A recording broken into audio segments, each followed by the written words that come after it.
اعوذ باللہ من الشیطان الرجیم بسم اللہ الرحمن الرحیم لا الہ الا اللہ وحدہ لا شریک لہ احد الصمد لم یلد ولم یولد ولم یکن لہ کفوا احد اللہم صلی علی سیدنا محمد وعلی آل سیدنا محمد وبارک وسلم وصلی علی جمیع الانبیاء والمرسلین۔ السلام علیکم ورحمۃ اللہ وبرکاتہ۔ شرح صحیح بخاری شروع کرنے سے پہلے پچھلے جو سنڈے کو درس ہوا تھا سورۃ النساء کا، اس میں ایک جگہ پہ تعدیل ارکان کی بحث ہوئی تھی۔ تعدیل ارکان ایکچولی جب ہم نے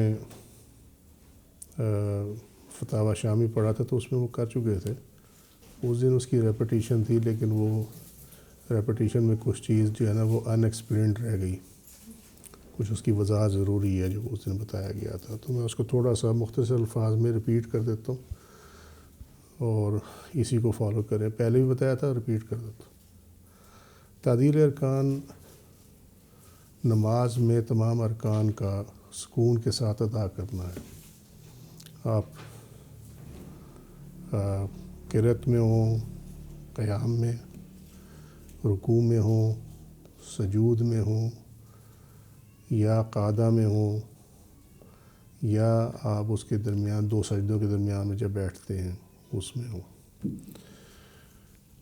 اس میں کم سے کم جو وقت ہے سکون کا، ٹھہرنے کا، وہ ہے ایک مرتبہ سبحان ربی الاعلیٰ یا سبحان ربی العظیم، جتنے وقت میں پڑھا جاتا ہے وہ کم سے کم یہ ہے۔ اس میں میکسیمم جو ہے وہ ہے 3 دفعہ کے پڑھنے میں جتنا ٹائم لگتا ہے اس سے تھوڑا سا کم، کیونکہ اگر 3 دفعہ کے وقت سے اوپر چلا گیا تو پھر سجدہ سہو واجب ہو جائے گا۔ یہ وہ تھی وضاحت جو اس دن کے معاملے میں رہ گئی تھی۔ کم از کم 1 مرتبہ کا وقت، اور اگر میکسیمم ہے تو وہ 3 مرتبہ جس وقت میں پڑھا جاتا ہے اس سے تھوڑا سا کم کر لیں، تو یہ ہے کہ سجدہ سہو بچ جائے گا، ٹھیک ہے۔ اور اگر آپ یہ منیمم 1 مرتبہ بھی نہیں بیٹھتے، یہ جتنا وقت سبحان ربی العظیم پڑھنے میں لگتا ہے یا سبحان ربی الاعلیٰ پڑھنے میں لگتا ہے، تو اگر آپ اس پہ بھی نہیں بیٹھتے اور فٹافٹ جو ٹھکا ٹھک والا جس کو ہم کہتے ہیں عام زبان میں، تو پھر اس میں بھی سجدہ سہو کرنا واجب ہو جائے گا تعدیل ارکان کی۔ یہ ایکسپلینیشن جو ہے اس کو نوٹ کر لیں، اللہ تعالیٰ معاف فرمائے۔ شرح صحیح بخاری کتاب البیوع چیپٹر 76، بیع شعیر بالشعیر، جو کے بدلے جو کی بیع کرنا۔ حدیث نمبر 2174 ہے، یہ 2134 میں گزر چکی ہے۔ چیپٹر 77 بیع الذهب بالذهب، سونے کو سونے کے بدلے میں بیچنا۔ حدیث نمبر 2175، اس میں سونا سونے کے بدلے میں تب تک نہیں بیچا جا سکتا جب تک دونوں کا وزن برابر نہ ہو۔ اگر برابر ہے وزن تو پھر تو ٹھیک ہے، ادروائز نہیں۔ اس حدیث میں اسی طرح ہے کہ نبی کریم صلی اللہ علیہ وسلم نے فرمایا سونا سونے کے بدلے میں اس وقت تک نہ بیچو جب تک برابر نہ ہو۔ اسی طرح چاندی چاندی کے بدلے میں اس وقت تک نہ بیچو جب تک برابر نہ ہو۔ البتہ سونا چاندی کے بدل اور چاندی سونے کے بدل میں جس طرح چاہے بیچو، کیونکہ اس میں جنس ڈیفرنٹ ہو جاتی ہے، ٹھیک ہے۔ پہلے ہم نے اصول یہ پڑھا ہوا ہے کہ جہاں جنس سیم ہو اس کے اندر احتیاط کی ضرورت ہے، اور وہاں پہ بیسک رول یہ ہے کہ برابر ہو، پھر اس کی کوالٹی میں چلا جاتا ہے معاملہ، ٹھیک ہے، تو وہاں پہ پرائس مقرر کرنا بہتر ہے، ٹھیک۔ یہ جو کتاب البیوع پڑھائی جا رہی ہے یا اور بھی جو پڑھایا جا رہا ہے، اس کا مقصد صرف پڑھانا نہیں ہے، اس کا مقصد یہ ہے کہ اس کو اپنی زندگی پہ اپلائی بھی کرو۔ اگر اپلائی نہیں کرو گے تو اس کا کوئی فائدہ نہیں ہے، کیا فائدہ اس کا پڑھنے کا؟ تو یہ جسٹ انفارمیشن نہیں رہنی چاہیے، بلکہ اس کو کنورٹ کرو پریکٹس میں۔ کوئی بھی کام کرتے تو تمہیں یاد ہونا چاہیے کہ ہم نے اس کے متعلق فلانی چیز اس طرح پڑھی ہوئی ہے تو ہم نے اس کو ایسے کرنا ہے۔ جہاں آپ مجبور ہو جائیں لا آف لینڈ سے، وہاں تو آپ کو چھوٹ ہے، لیکن اس کے علاوہ جو ہے وہ آپ اپنی جو اعمال ہیں، جو ڈیڈز ہیں، ان کو اس تعلیم کے مطابق اس کو کنورٹ کرو. سمجھا؟ یہ نہ دینا کہ جی وہ وہاں کیا ہے اور یہاں کیا ہے، گورنمنٹ کیا کہہ رہی ہے، ہم کیا کہہ رہے ہیں. ہاں جہاں آپ مجبور ہیں وہاں مجبوری ہے، ٹھیک ہے، ورنہ کام اس طرح کرنا جس طرح اللہ رسول کا حکم ہے. اب دیکھیں نا، کوئی بھی گورنمنٹ ہو، میں کوئی پرٹیکولر بات نہیں کر رہا، لیکن کوئی بھی گورنمنٹ ہو، کل کو وہ کہہ دے جی جوا جائز ہے، وہ کہہ دے جی شراب پینا جائز، تو آپ کر لیں گے ہم. تو یہ اس لیے اس چکر میں مت پڑھنا. یہ پڑھایا اس لیے جا رہا ہے کہ اس کو اڈاپٹ بھی کیا جائے، پریکٹس بھی کیا جائے اس کو. بیع الفدہ بالفدہ، چاندی کے بدلے میں بیچنا. یہ پچھلی جو ابھی ایکسپلینیشن گزری ہے، یہ اسی کے مطابق حدیث شریف وہی ہے. حدیث نمبر 2177. ایک بات کا خیال رکھنا، جیسے یہاں میں نے ایڈ کر دیا تھا، کہ اگر ایک ہی جنس کی بیع برابر نہیں ہوگی نا، تو پھر وہ جو اضافہ ملے گا نا وہ سود میں چلا جائے گا، یہ خیال کرنا. حدیث نمبر 2177. نبی کریم صلی اللہ علیہ وسلم نے فرمایا، سونا سونے کے بدلے اس وقت تک نہ بیچو جب تک دونوں طرف سے برابر نہ ہو. جس طرح پچھلی حدیث میں تھا، دونوں طرف سے کسی کمی یا زیادتی کو روا نہ رکھو. اور چاندی کو چاندی کے بدلے میں اس وقت تک نہ بیچو جب تک دونوں طرف سے برابر نہ ہو. دونوں طرف سے کسی کمی یا زیادتی کو روا نہ رکھو، اور نہ غائب کو نقد کے بدلے میں بیچو. جو غائب ہے جو چیز، ٹھیک ہے، اس کی قیمت آج وصول مت کرو. اگر ایک ہی جنس کی بیع برابر نہ ہوگی تو اس میں سود واقع ہو جائے گا. نمبر 1، ٹھیک ہو گئی بات. غائب کو نقد کے بدلے میں بیچنے میں بھی سود ہے. یہ غائب کی بیع حاضر کے عوض ہے، اور یہ ربا نسیہ ہے، یعنی لہٰذا اس میں 2 وجوہ سے سود ہے. یہ جو غائب کو نقد کے بدلے میں بیچنے اس میں جو سود ہے، یہ اس کی 2 ڈائمینشنز ہیں. یہ 2 طرح سے اس میں سود ہے. یہ ربا نسیہ ہے، یہاں پڑھا چکا ہوں، ربا الفضل اور ربا نسیہ. پہلی قسم تنگ دست پر قرض پلٹ دینا ہے، اور یہ دور جاہلیت کا رائج سود ہے.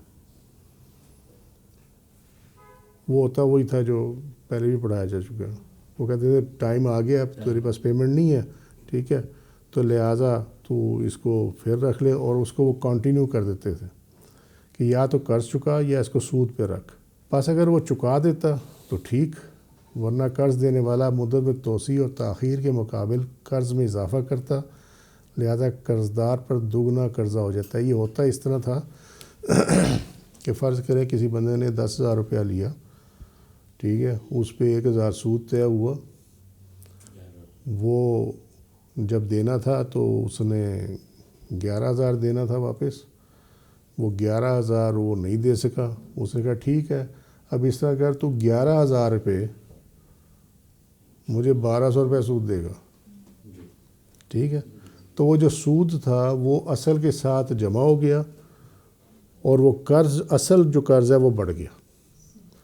اور اسی طریقے سے اس کے اوپر جب سود لگے گا تو وہ سود جو ہے وہ سود پہ بھی سود لگ جائے گا، اگر آپ غور سے دیکھیں تو. کیونکہ اوریجنل جو ڈیل تھی وہ تھی 10,000، اس پہ 1,000 روپیہ دینا تھا اس نے، ٹھیک ہے. جب وہ 11,000 ہوگا تو اس میں 1,000 سود والا جمع ہو گیا. یہ وہ 1,000 روپے ہے جو اس نے اوریجنل قرض نہیں لیا تھا، بلکہ اس نے سود کی مد میں دینا تھا. اس نے وہ 1,000 روپے اس میں ڈلوا دیا، اور اب اس 1,000 کے اوپر بھی سود جو ہے وہ چارج ہوگا. تو اس طرح قرض بھی ڈبل ہو گیا اور سود پہ سود بھی ہو گیا، ٹھیک ہے. دوسری قسم وہ ہے جس میں 2 ایسی جنسوں کو بیچا جاتا ہے جس میں ربا الفضل کی علت پائی جاتی ہے، دونوں کے قبضے یا کسی ایک کے قبضے کی تاخیر کے ساتھ.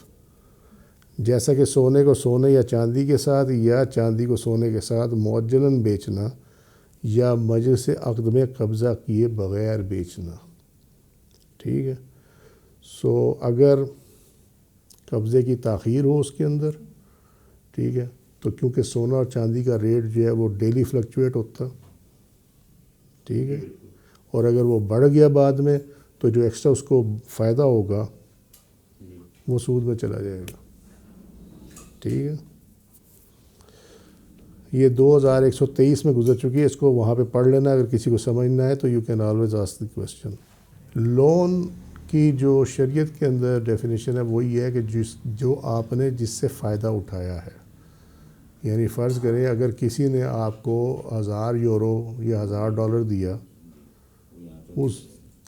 آپ کو اس کے بدلے میں ملے 1 لاکھ روپیہ فرض کر لیں، ٹھیک ہے، جب آپ نے دینا ہے 1000 وہ یورو، تو وہ آپ جب اسے واپس دینے گئے تو اس ٹائم جو ہے وہ 1 لاکھ کی بجائے آپ کو 1,10,000 روپے میں 1000 یورو خریدنا پڑا، میں فرض کر رہا ہوں، ٹھیک ہے۔ تو اب ہوا یہ کہ آپ نے استعمال 1,00,000 روپیہ کیا تھا، اور آپ نے جو جیب سے ادا کر کے 1,000 یورو خریدا، وہ 1,10,000 کا خریدا، تو 10,000 روپے ایکچولی سود پہ چلا گیا، اس طرح کہ جب وہ جس کو آپ نے 1000 یورو واپس کیا ہے، وہ جب اس کو ان کیش کرے گا پاکستانی روپیز میں، اس کو 1,10,000 ملے گا، ٹھیک ہے، تو وہ 10,000 روپیہ جو ہے اس کا سود ہو جائے گا۔ تو شریعت اس کو نہیں مانتی، وہ کہتے ہیں آپ نے 1 لاکھ روپیہ استعمال کیا نا، یو پے بیک 100,000 روپیز، سمجھے؟ اب سمجھ میں آ گئی یہ ربا الفضل کیسے ہوتا؟ 5,000 لیے ہیں، 5,000 ہی واپس جائے گا، ٹھیک ہے، اور اگر آپ نے اس کو پاکستانی روپے میں کنورٹ کرایا تو جتنے آپ نے پاکستانی روپے میں استعمال کیے ہیں اتنے ہی آپ واپس کریں گے۔ یہ نہیں ہونے والا کہ جی آپ کہیں کہ جی 5,000 درہم آئے تھے تو میں 5,000 درہم ہی واپس بھیجوں، اس پہ بڑا اختلاف ہے۔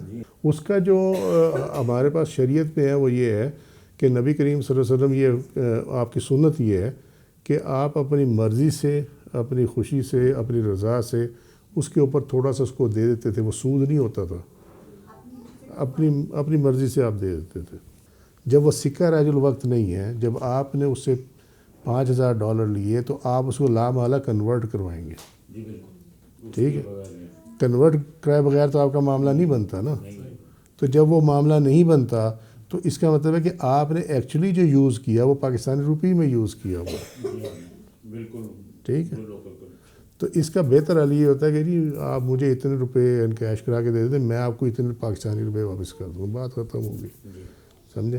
لیکن اگر وہ لیتا ہے، چاہے وہ اتنی بڑی داڑھی رکھے، وہ سود ہے۔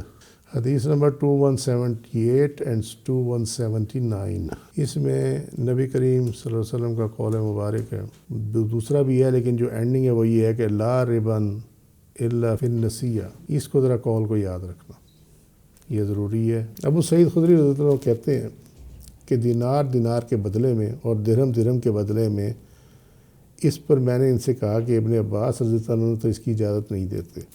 ابو سعید رضی اللہ عنہ نے بیان کیا کہ پھر میں نے ابن عباس رضی اللہ عنہ سے اس کے متعلق پوچھا کہ آپ نے یہ نبی کریم صلی اللہ علیہ وسلم سنا تھا یہ کتاب اللہ میں اسے پایا کہ آپ جو اجازت نہیں دیتے دینار کو دینار کے بدلے میں بیچنے کی اور درہم کو درہم کے بدلے میں بیچنے کی، تو اس کی بیسس کیا ہے؟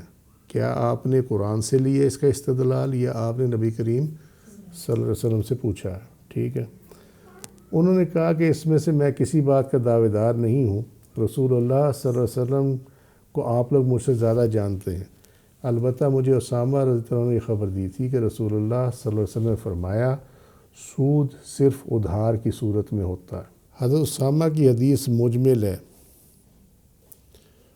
اور حضرت ابو سعید کی حدیث مفصل۔ اب اس کا کیا معنی ہو؟ مجمل سے مراد کیا ہوتی ہے؟ ہاں، اس میں ڈیٹیل نہیں ہے، اجمال ہے، اختصار ہے اس کے اندر۔ عام بندے نے اگر سمجھ لو تو سمجھ لے کہ ہیڈ لائن ہے۔ اور وہ حدیث مجمل اس لیے ہے یعنی جب دو چیزیں مختلف انواع کی ہوں تو ان میں صرف ادھار بیع حرام ہے، یعنی اگر دو چیزیں ایک جیسی نہ ہوں، ٹھیک ہے، یعنی فرض کریں سونا دے کے چاندی لی جا رہی ہے، اب سونا ایک علیحدہ جنس ہے، چاندی ایک علیحدہ جنس ہے، ٹھیک ہے۔ اب اس میں کہے کہ جی ٹھیک ہے سونا تو آپ مجھے اب دے دیں، یا وہ کہے جی مجھے چاندی تو آپ اب دے دیں، سونا میں آپ کو دوں گا ہفتے کے بعد، ٹھیک ہے۔ تو یہ اب ہو گیا ادھار ہو گیا نا، کہ جس چیز کے عوض آپ خرید رہے ہیں وہ چیز آپ کو ابھی دے نہیں رہا وہ اگلا۔ سو یعنی آپ اس کو وہ چیز دے نہیں رہے ہیں جس کے بدلے میں آپ خرید رہے ہیں، تو یہ ادھار ہو گیا۔ الٹیمیٹلی کیا ہوا کہ چاندی آپ نے ادھار پہ لے لی، تو فرمایا گیا ہے کہ اس صورت میں جو ہے یہ سود ایڈ ہو جائے گا اس میں، اس لیے کہ کل کو پتہ نہیں اس کی قیمت کیا نکلتی ہے۔ اگر قیمت زیادہ ہو گئی، ٹھیک ہے، تو پھر یہ سود میں آ جائے گا۔ فرض کریں سونے کی قیمت ہے 1000 روپیہ، ٹھیک ہے، اور جو چاندی خریدی گئی ہے اس کے بدلے میں وہ بھی 1000 روپے کی ہے، ٹھیک ہے، لیکن وہ ہوا یہ کہ اس نے کہا جی میں جو سونا دوں گا نا آپ کو، وہ میں دوں گا ہفتے کے بعد۔ ہفتے کے بعد اس نے وہ سونا دے دیا۔ اب جب وہ سونا ملا جس نے چاندی فروخت کی تھی، تو وہ سونا اس دن 1100 روپے کا ہو گیا تھا، سمجھے؟ تو وہ جو 100 روپیہ ہوگا وہ سود میں آ جائے گا، ٹھیک ہے، کیونکہ اس نے 1100 روپے میں سونا خریدا، اور سونا 1100 میں خرید کے اس نے چاندی جس سے لی تھی اس کو واپس کیا، ٹھیک ہے۔ دونوں سائڈوں سے آپ اس کو کاؤنٹ کر لیں، بات ایک ہی ہے کہ وہ جو 100 روپیز اس پہ ایڈ ہوا ہے وہ سود۔ اگر وہ 1100 کا ہوا ہے نا سونا فرض کریں، تو آپ 100 روپے اس کو واپس کریں گے۔ اگر آپ اپنے پاس رکھیں گے تو وہ سود آپ نے کھا لیا۔ اور حضرت ابو سعید کی جو حدیث مفصل ہے، یعنی جب دو چیزیں متحد الجنس ہوں، ایک جیسی ہوں، تو ان کی بیع میں اضافہ اور ادھار دونوں حرام ہے، ٹھیک ہے، ایک جیسی چیز کے اندر۔ اب یہاں پھر معاملہ کیا بنا؟ معاملہ یہ بنا کہ ادھار میں دونوں چیزیں حرام ہیں، نمبر ایک، ٹھیک ہے، اور نمبر دو یہ کہ اگر دینار کے بدلے دینار دے کے اس میں پرائس بڑھائی جا رہی ہے تو وہ بھی حرام ہے۔ ویسے تو مولویوں نے یہاں فتوے دیے ہوئے ہیں کہ یہ پورا نئے نوٹ جو خریدتے ہیں گڈی، 500 روپے کی نئی گڈی جو ہے وہ آپ 600 روپے میں خریدتے ہیں، ٹھیک ہے، تو یہ جنس تو سیم ہے نا، ٹھیک ہے، تو 100 روپیہ اوپر جو گیا وہ سود ہے۔ لیکن مسئلہ یہ ہے کہ یہ تب بات صحیح ہوتی کہ جب آپ مارکیٹ میں جاتے اور وہ دکاندار نیا نوٹ دیکھ کر آپ کو 110 روپے، ہاں بھائی ویلیو تو اس کی وہی ہے، چاہے وہ نوٹ جو ہے وہ نیا ہو چاہے وہ پرانا ہو۔ آپ جب کوئی چیز خریدنے جائیں گے تو آپ کو تو 1000 روپے کا اگر وہ نوٹ ہے، نیا نوٹ ہے یا پرانا نوٹ ہے، بات تو ایک ہی ہے، وہ تو چیز تو آپ کو سیم دے گا۔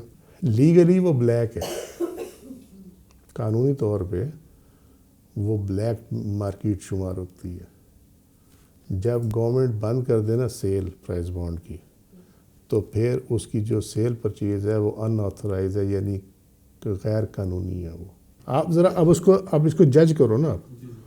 آپ نے فرض کریں 15,000 روپے کا پرائز بانڈ خریدا، ٹھیک ہے، آپ نے وہ خرید لیا 17,000 روپے میں، فرض کر لیں کہ جو وہ شٹ ڈاؤن پیریڈ شروع ہو گیا، اس کے شٹ ڈاؤن پیریڈ کہتے ہیں اس کو، پرائز بانڈ جب بند ہو جائے نا، اور قرآن اندازی سے لے کر تاریخ بند ہونے تک شٹ ڈاؤن پیریڈ کہلاتا ہے۔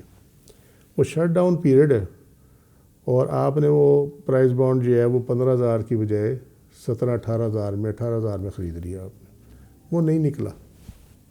اب آپ بینک جائیں، آپ کو 18,000 ملے گا، 15,000 ملے گا نا، تو پھر بیع الورق بالذهب نسیئۃ، حدیث نمبر 2180 2181، یہ 2060 میں اور 2061 میں گزر چکی ہے۔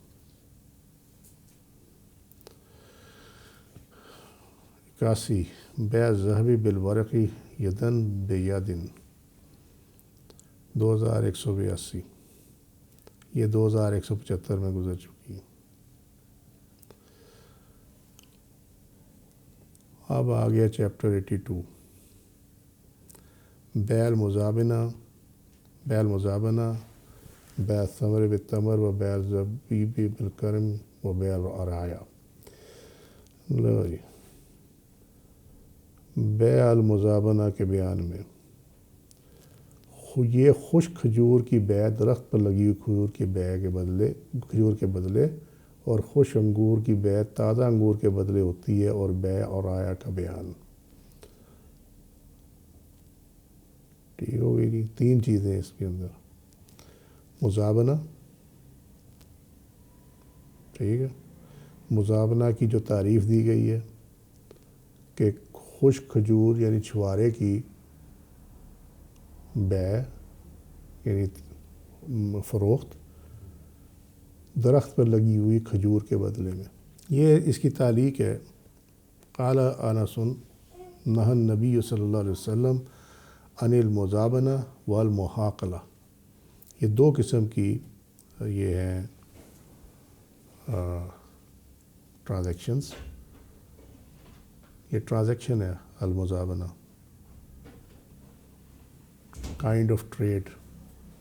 ٹھیک ہے. تجارت کی قسم ہے جو کہ بنایا پہلے ہوتی تھی. مزابنہ درخت سے کٹی ہوئی خشک کھجوروں کو درخت پر لگی ہوئی کھجوروں کے عوض، اور کشمش کو یہ بیل نہ سمجھ لینا، بیل، اور پچھلی دفعہ بھی سمجھایا تھا، بیل میں لگے ہوئے انگوروں کے عوض اندازے سے فروخت کرنا، یہ مزابنہ ہے. انگور خشک ہو جائے تو کشمش بن جاتا، ٹھیک ہے، اور کھجور خشک ہو جائے تو چھوارا بن جاتا. ٹھیک ہے. تو لہذا میں نے وہ اس کا شارٹ کٹ استعمال کیا کہ چھوارا جو ہے اس کی فروخت درخت پر لگی ہوئی کھجور کے بدلے میں اندازاً. ٹھیک ہے. کیونکہ آپ اتاریں گے اس کے تو خراب ہو جائے گی، تو لہذا وہ نیچے سے دیکھ کے نا، اچھا یہ اتنا ہوگا، یہ اتنا ہوگا، اس کے بدلے میں اتنے چھوارے لے لیں. ٹھیک ہے. یہ ٹریڈ منع ہے. اسی طرح جب انگور جو ہے وہ خشک ہو جائے لائک وائز، تو آپ کے ہاتھ میں کشمش ہے، بیل پہ انگور لگے ہوئے ہیں، آپ اسے اتار کے گن تو سکتے نہیں، تو لہذا آپ اندازے کرتے ہیں اچھا یہ اتنا ہوگا، تو اتنا ہوگا تو لہذا اتنی تو میرے سے کشمش لے لیں. یہ مزابنہ ہے، اور اس کو جو ہے وہ منع فرمایا گیا. محاقلہ کیا ہے؟ محاقلہ ہے کھیت میں لگے ہوئے گندم کے خوشوں میں موجود گندم کو خشک گندم کے عوض اندازاً فروخت کرنا. صرف جنس بدلی ہے. ٹھیک ہے. مزابنہ میں کھجور اور انگور ہے، ٹھیک ہے، اور محاقلہ میں گندم ہے. دونوں کی جو موڈس آپرینڈائی جس کو کہا جاتا ہے، یعنی جو اس کا طریقہ کار ہے، جو سینس ہے اس میں ٹریڈ کی، وہ سیم ہے.